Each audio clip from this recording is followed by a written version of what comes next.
Welcome to the Exam Study Expert Podcast, helping you hit the grades of your dreams at school, college, and university through the science of fast learning and lasting memory, the psychology of study productivity, and the secrets to great exam technique. And now your host, the Cambridge University trained psychologist who's dedicated his life to helping students study better and outsmart their exams, William Wadsworth. Hello and welcome to the Exam Study Expert Podcast. Today we're continuing our summer When I Grow Up series about the choices you make as you go through education and what they can lead to in terms of your eventual career. Today, Dylan Morris on getting into the most competitive US universities, what it takes to succeed in academia, and figuring out what field is right for you. Dylan, a very warm welcome to the podcast. Thank you so much for having me. It's great to be here. Give me a brief introduction to what you're doing now. So I'm currently finishing up my PhD in ecology and evolutionary biology at Princeton University in Princeton, New Jersey in the US. There I work on making mathematical models of how the influenza virus evolves to escape our immunity. You may know that you have to get your flu shot every year.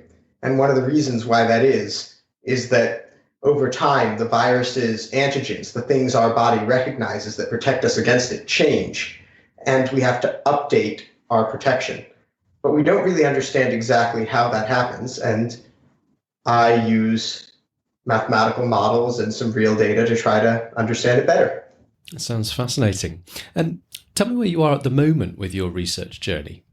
So it's both an exciting and slightly scary time in the course of a US PhD, the fourth year, because you have one foot still very deep in the research. There are a couple manuscripts that I'm hoping to submit to journals in the next couple of weeks. On the other hand, you are starting to look forward toward the future, toward applying to jobs in the private sector, the nonprofit sector, or to postdoctoral positions in academia, and to writing up and putting together the dissertation. So there's one foot very much deep in the research and one foot sort of looking toward the future. Well, very best of luck with what's to come. Let's go back to the beginning. What were your first memories of the answer to the question, what do you want to be when you grow up? So in high school, I sort of, both with some pride and some terror, would often tell people I really didn't know. I had been very confident when I had been younger. When I was in elementary school, I knew I wanted to write books. I wanted to be a novelist. I was going to write particularly children's books. I was going to be a children's author, children's chapter books. And then in high school, I still loved writing, but I realized I also really loved math and I loved science and I loved history. And I just sort of decided, you know what? I don't know. I'm going to figure this out later. And I think there were a lot of ways in which I had no idea what was going on in high school. But in this way, I knew I had no idea what was going on, and I think that was good. Fantastic. So you became kind of, I guess, more confident as you got older about the fact that you didn't have a clue what you wanted to do. Yeah. What were your sort of memories of your attitude to studying at that time? Would you sort of characterize yourself as a reasonably committed student? Yeah, so for me, there were two things. I think I had always cared a lot about doing the best job I could. I'd also done quite a bit of sport.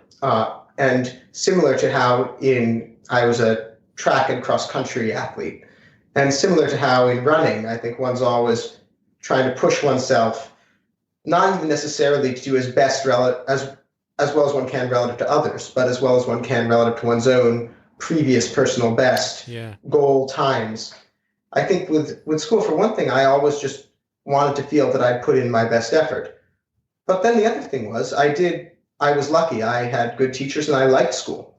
And so the other reason I tried to study hard was I was genuinely excited about a lot, not all of my classes, but I was very lucky to have some very good teachers who got me excited about at least, I'd say, the majority of the classes I took in high school. Yeah. Which I realize is not true for everyone. For the ones you were less excited about, did you have any particular ways of just kind of getting through that?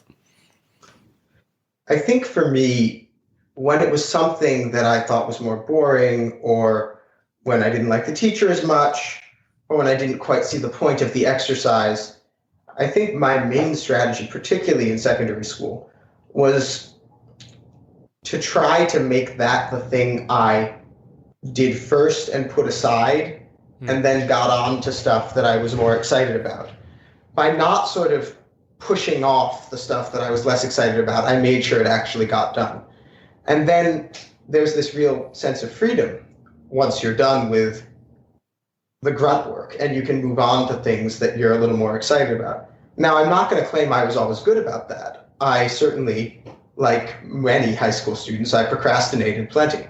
But that was usually my strategy for trying to deal with stuff I was less excited about, was to try to sort of front load that, a little bit of a dinner before dessert kind of approach. Yeah. There's a sort of adage in productivity, which is eat the frog. In other words, you start the day by doing something, perhaps not eating a literal frog, but doing something that's a little bit, the most unpleasant, nasty thing on your to-do list, and do that first and get that out of the way. And then it's plain sailing from there on in. So here you were in kind of high school. Where was it you ended up? So I ended up attending Yale University in Connecticut in the US. And I had a really good experience there. Met some wonderful friends whom I'm still in touch with. Got to study with some fantastic professors. And because it does take a broad approach to education, in addition to courses in my chosen major, my chosen central field, I was able to take a whole variety of other things that interested me alongside. So I ended up studying a sort of combined political science, economics, maths program. But then on top of that, I was able to take courses in music. I'm a singer. I was able to take courses in history, in neuroscience. So there was an opportunity for all this almost extracurricular learning alongside my chosen focus. If anything, I would say the challenge at a place like that offers such a smorgasbord academically is to remain at least somewhat focused on developing a central major and a central program of study. That sounds like fantastic advice.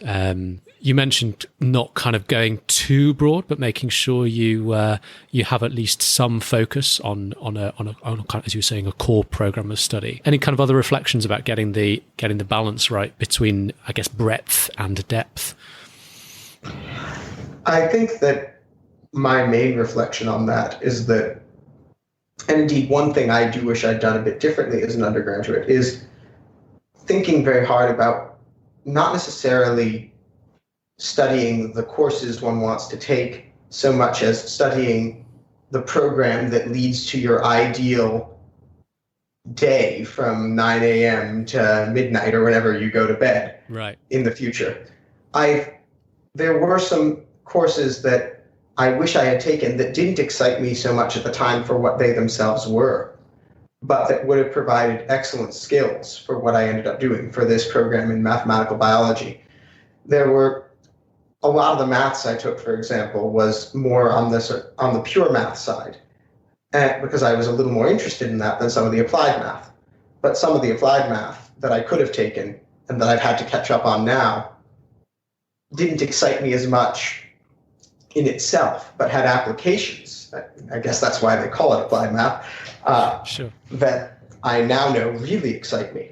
And so I think a key challenge in designing a program is to have that nice mix of the stuff that is inherently exciting and motivating to you, because that's always what you'll do best at as a student, and stuff that maybe, to cycle back to that notion of, you called it eating the frog, those courses that may not necessarily be the thing you most want to do in themselves, but that provide a pathway to things that are going to be very exciting to you in the future. Yeah. And that requires a lot of planning and a certain amount of forethought. And I think it's a lot to expect any undergraduate or any person to get it right 100% of the time.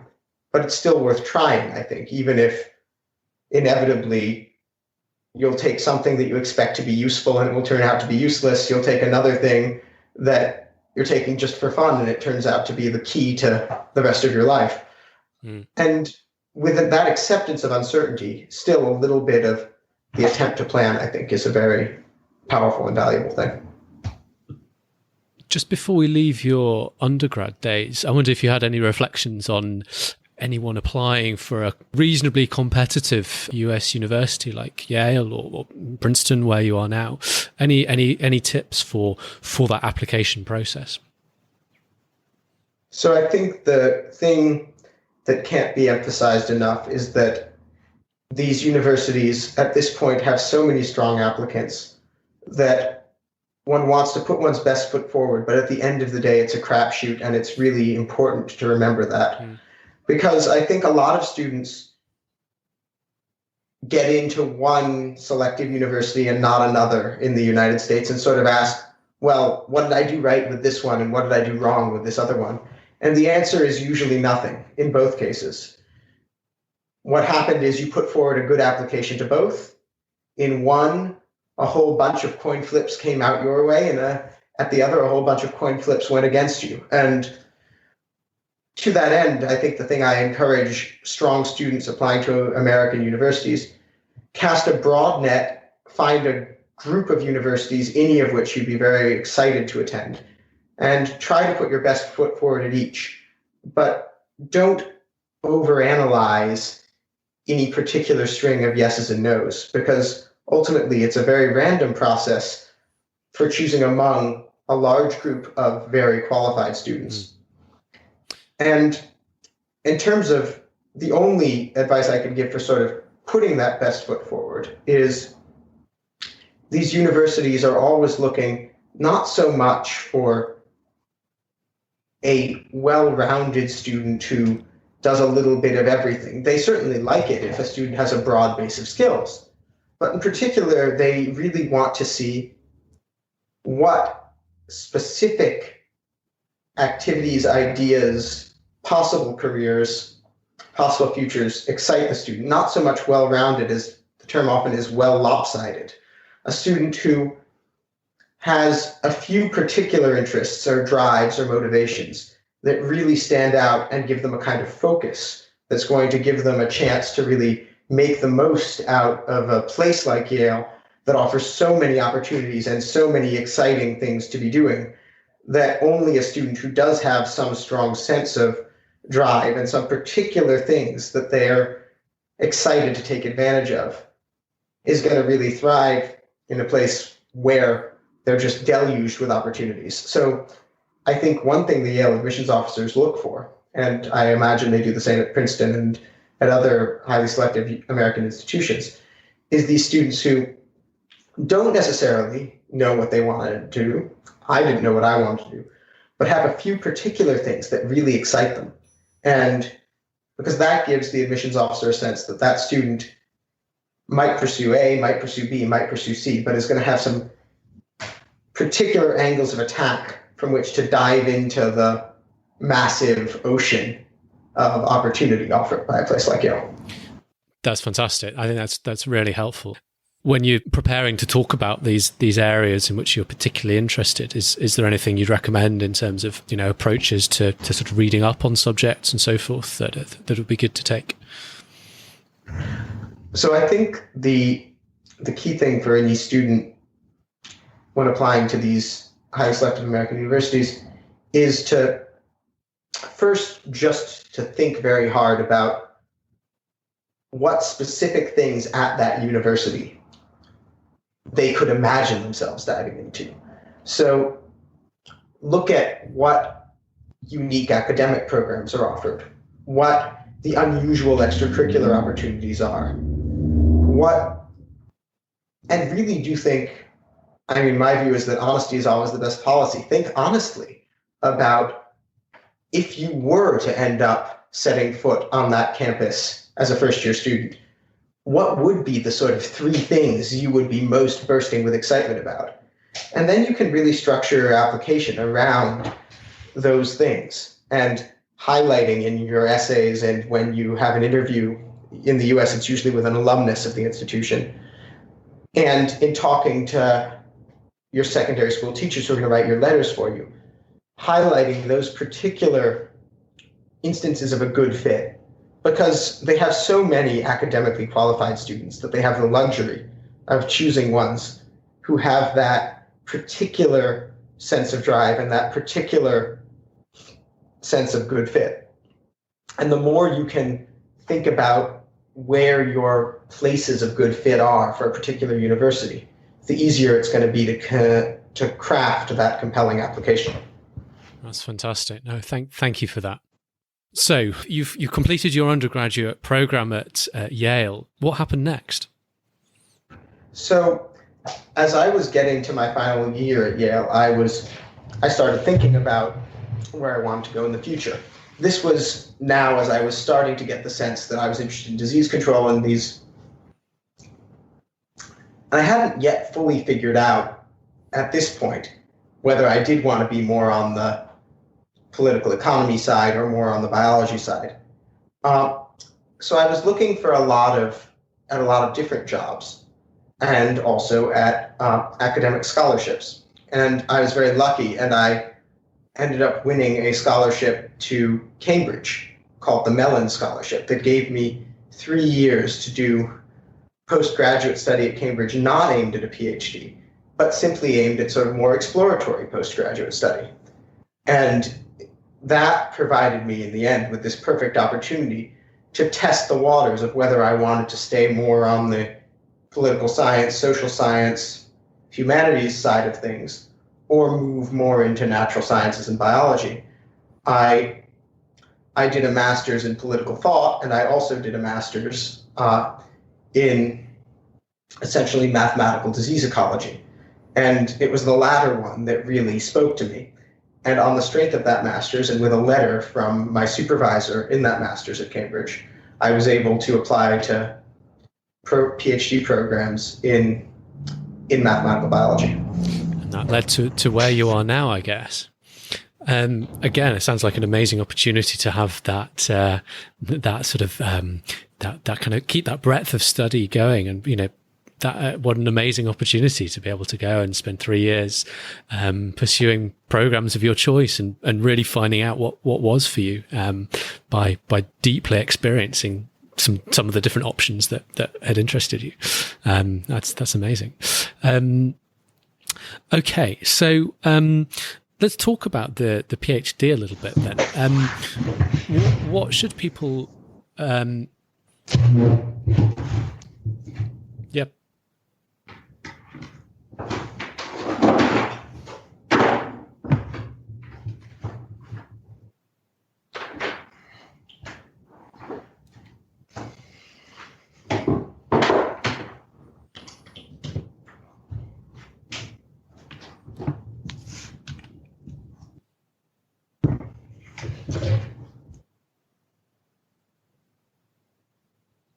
You all right?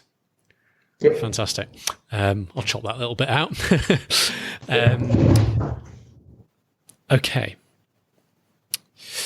So let's talk a little bit more about the PhD. So if I'm someone, perhaps I'm in my undergraduate studies at the time, and I'm sort of thinking ahead and thinking I might be interested in a PhD in particularly in science. What are the sort of things I should be thinking about whether to figure out whether this is something that A is for me, and then B, what should I sort of expect it to be all about? Well, so I think that I recognize that I was extremely fortunate to get this scholarship that gave me a particularly low-risk way to explore science before committing to it for a full doctoral study. And since one can't count on that, one thing that I really encourage undergraduates who think they might be interested in graduate study in biology, I supervise some undergraduates now, is to do independent research while still an undergraduate. One thing that I think is unfortunately not advertised as well as it should be to undergraduates, even at universities like Princeton with many resources and lots of opportunities for undergraduate research, is that scientists graduate students, postdocs, and professors really want undergraduate research assistants, have money to pay them, and are excited to have these people digging their hands into real working science, even at the undergraduate level. There are far more opportunities for undergraduates than there are actual undergraduates taking advantage of them, even at a place like Princeton, where we have incredibly well-prepared, ambitious undergraduates. Even so, I have to really work to get the message out to the undergraduates currently studying here that I'm happy to take on students, supervise them, give them opportunities to do research. And so my first piece of advice to undergraduates excited about science and thinking they might want to do it full time: look out for undergraduate research opportunities. Even just write to members of the faculty, write a polite email, say, are there currently any undergraduate research opportunities in your lab or any of your colleagues' labs? They may say no, but they certainly won't be offended. And they love hearing from undergraduates. And even on the off chance that they don't have an opportunity for you, they may say, well, right now my lab is at capacity, but I know that my colleague so-and-so is really looking for undergraduate research assistants right now. And there are two reasons why I really strongly suggest undergraduates interested in science do independent research. The first is that there is no better ticket to getting into graduate programs than having already shown that you're capable of performing independent research, working well with a supervisor, being part of a lab community. And the letter that will come from your undergraduate advisor will be a very powerful piece of your graduate application. But the other is that if you aren't so sure whether science is for you, undergraduate courses aren't going to give you the best picture of the actual life of a working scientist. They're not going to really tell you so well whether you'd be excited about getting up in the morning and going to work. Whereas working in a lab, it won't be exactly the same as what you'd be doing as a graduate student, as a postdoc, as a professor, but it will give you a much clearer sense of what you'd be doing, not only because you'll yourself be doing research, but also because you'll be interacting on both informal and professional terms with graduate students, postdocs, and faculty members. And you'll see a little more of a window into their lives, and you'll get a better sense of whether this is a life that might make sense for you. I think that's a hugely powerful piece of advice. There's kind of two or three thoughts of my own that kind of popped into mind as you were talking. One is, as well as the things you mentioned, it's also such a great opportunity to build relationships with people as in your case, a few years down the line, or perhaps even more senior, professors of several decades career experience. And, at either end of the spectrum, what fantastic people to learn from and to get advice and, a little mentorship from when you're still at that point in your career where you're trying to figure out all these factors about where you want to go, what you want to do. The other was just that it's perhaps even broader than just science at undergrad. Perhaps there are kind of non-science opportunities. So my final year at university was spent doing business, and I'm sure the same would be said for a lot of the professors in that discipline who were undertaking some kind of research program. Opportunity there for undergraduates to step in and help and get some great experience in the process. And then even before you get to university or college in the first place, one of the things I did when I was preparing to apply for science at university was I got in touch with my local university in Hull in the north of England and just said, look, I'd love to come and, is there a lab I can come and sort of help out in for a few weeks over the summer? And they said, yeah, absolutely, that would be great. So I spent a few weeks learning how to operate various kinds of chemical measurement tools and having a really interesting time, and that looked fantastic on the university application. So getting involved in research, it's fantastic piece of advice. And I think that one thing I agree completely with that you pointed out is that these opportunities are everywhere, not just in science, and not just within the academy either. I similarly would encourage, for example, undergraduates interested in law to look for internships at law firms and legal nonprofits in the summers of their undergraduate careers. I would encourage undergraduates interested in business to look for private sector internships in management in various working companies in the summers during their undergraduate careers. And I think undergraduates increasingly are aware of these opportunities, but not all undergraduates are equally aware. And so I think it's very important that those of us who've been through it do advertise it, because everyone should know, because there are so many opportunities, and it's a shame for any of them to go to waste and any of them to go unfilled, because it really is a win-win for everyone. As you said, the relationships you'll build with people farther along your potential career path, following in your footsteps, and everywhere in between are invaluable and can become long, long friendships. That's fantastic. I love it. So any other advice for potential PhD program applicants? One thing, I can't claim to give advice that's general to PhDs, or even necessarily general to the sciences, because one thing that I'm always struck by when I talk to friends and colleagues in physics, or even molecular biology as opposed to mathematical evolutionary biology, is that every PhD program has its own particular norms and idiosyncrasies for what they look for in an applicant, what behaviors they expect an applicant to engage in the time leading up to the actual application. But in my field, which is the broad field of population biology, ecology, evolutionary biology, one thing that is key is making contact with a potential supervisor before you send an application. And unfortunately, it's something of an unstated norm. So there are plenty of students who send out applications to universities where they haven't contacted a potential supervisor.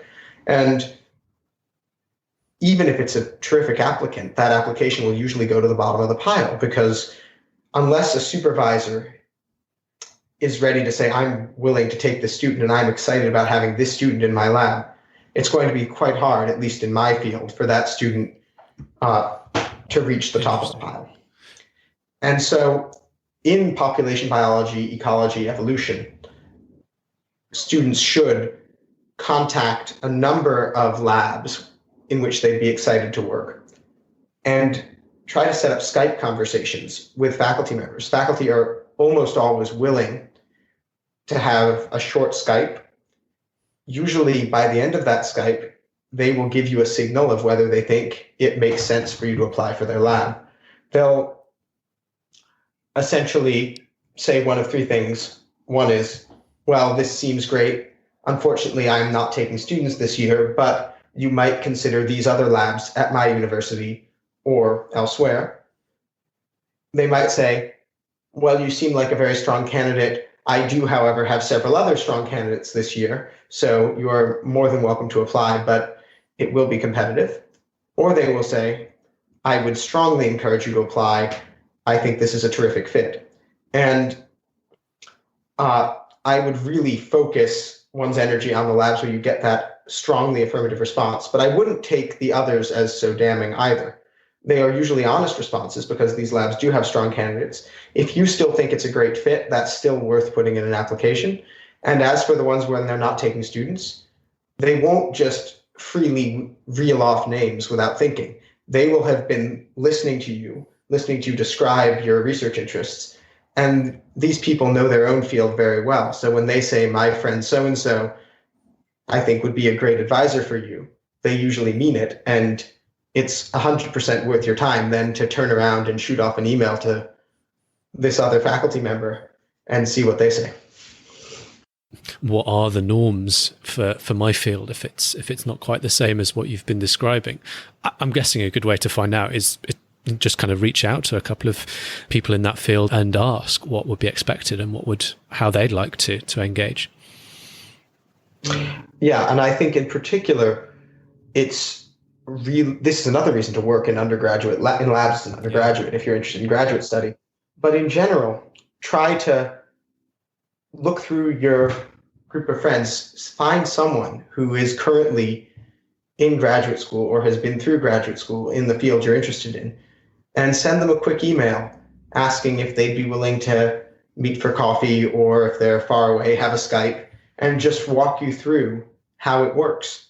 And people are almost always going to say yes to that, because we didn't want to fly blind and we don't want you to fly blind. So we're always excited when someone reaches out to us and says, okay, walk me through this. How does this all work? And as you say, Will, I completely agree, it's really worth finding out what the particular context, the particular norms and culture of your chosen field are, because there's a surprising amount of variation. And just getting that insider's perspective from someone who's been through it is so illuminating.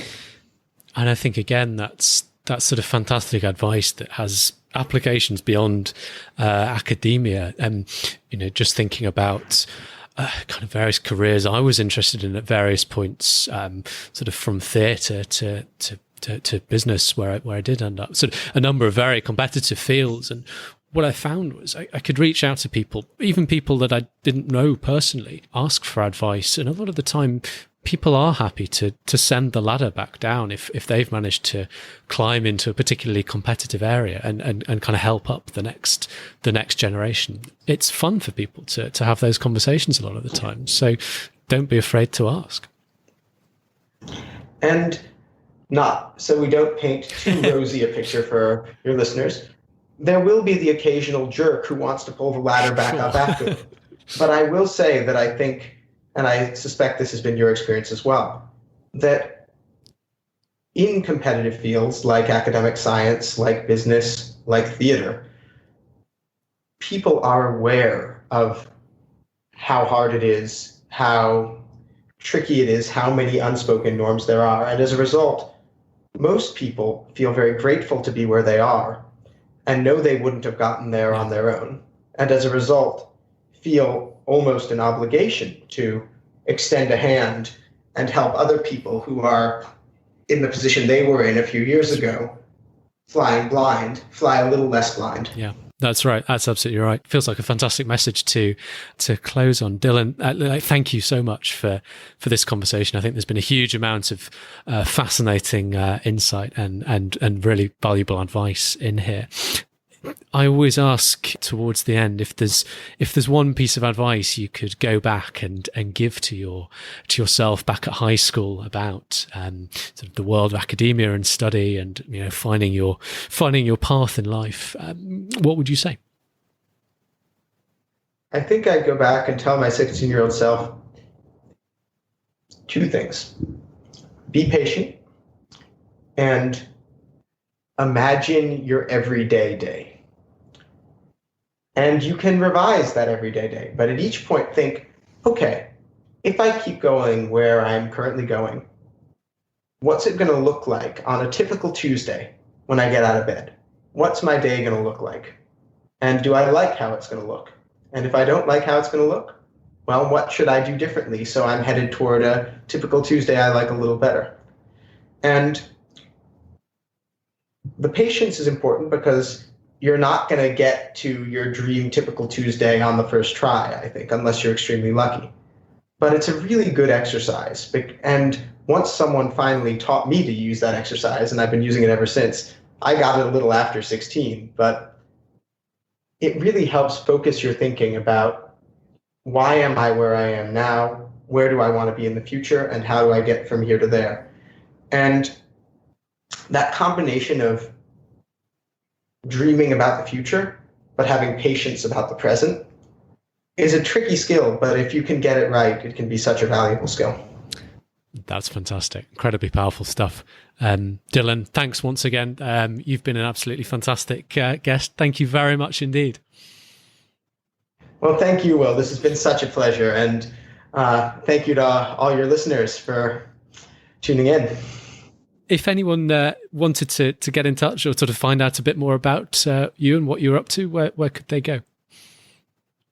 So the best way to find me is through my department website at Princeton. You can just Google Dylan Morris, Princeton University. all pop right up at the top of the search results. And anyone interested in these questions, whether particular to biology or in general about study and considering a career in academia, should feel more than willing to send me an email at my email address, dhmorris, that's dhmorris, at princeton.edu. I always love to hear from aspiring scientists and anyone interested in this odd but wonderful world that I get to live in. That's fantastic. Dylan, you've been incredibly generous. Thank you so much. Thank you, Will. Thanks for listening to the Exam Study Expert Podcast. Remember to hit subscribe so you don't miss any future episodes. And please take a moment to write a review for our show in your podcast player.